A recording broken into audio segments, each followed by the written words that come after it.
Varahi silks వారి grand festive celebrations పొందండి 10,000 రూపాయలు ఆపై కొనుగోలుపై బంగారు నాణెం ఉచితంగా.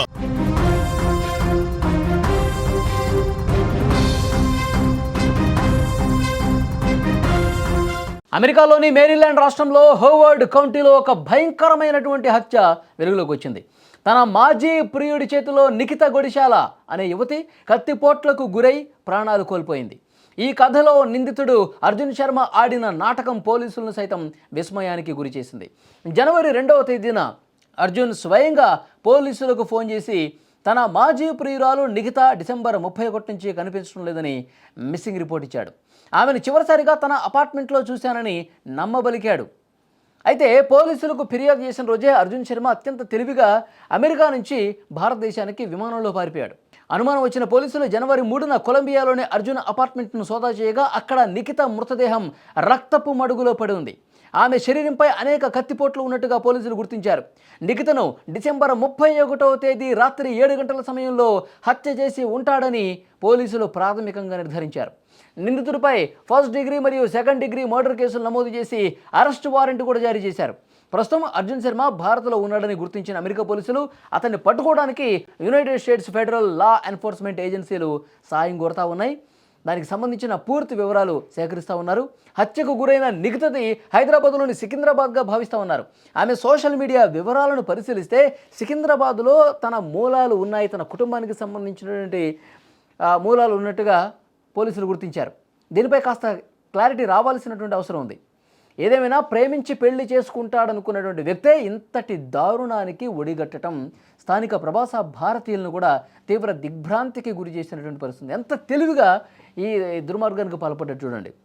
నిఖితా గొడిశాల్ని చంపేసి డిసెంబర్ 31వ తారీఖు రాత్రి 7 గంటలకే చంపేసి ఆ తర్వాత తనే వెళ్ళి పోలీసులకి next day new year celebrations అయిపోయిన తర్వాత నెక్స్ట్ డే వెళ్ళి పోలీసులకి అక్కడ కంప్లైంట్ ఇచ్చాడు. తన మాజీ ప్రియురాలు కనిపించట్లేదు, చివరిసారిగా నా అపార్ట్మెంట్లోనే నేను కలిసాం, తర్వాత ఎక్కడికి పోయిందో ఏమో తెలియట్లేదు, ఒక్కసారి ఆచూకీ చెప్పండి, తన ఫోన్ కూడా స్విచ్ ఆఫ్ వస్తుంది, ఏమైందో అర్థం కావట్లేదు అని చెప్పి అమాయకంగా కంప్లైంట్ ఇచ్చాడు. పోలీసులు కంప్లైంట్ తీసుకుని విచారణ చేస్తున్న క్రమంలో నెక్స్ట్ డే ఇతను అమెరికా నుంచి ఇండియాకు పారిపోయి చేశాడు. మరి కంప్లైంట్ ఇచ్చిన వ్యక్తి ఉన్న పళంగా ఎందుకు పారిపోయాడని చెప్పి ఆరా తీసి అతని అపార్ట్మెంట్లోకి వెళ్ళి శోధిస్తే రక్తపు మడుగులో పడి ఉన్నటువంటి నిఖిత మృతదేహం కనిపించింది.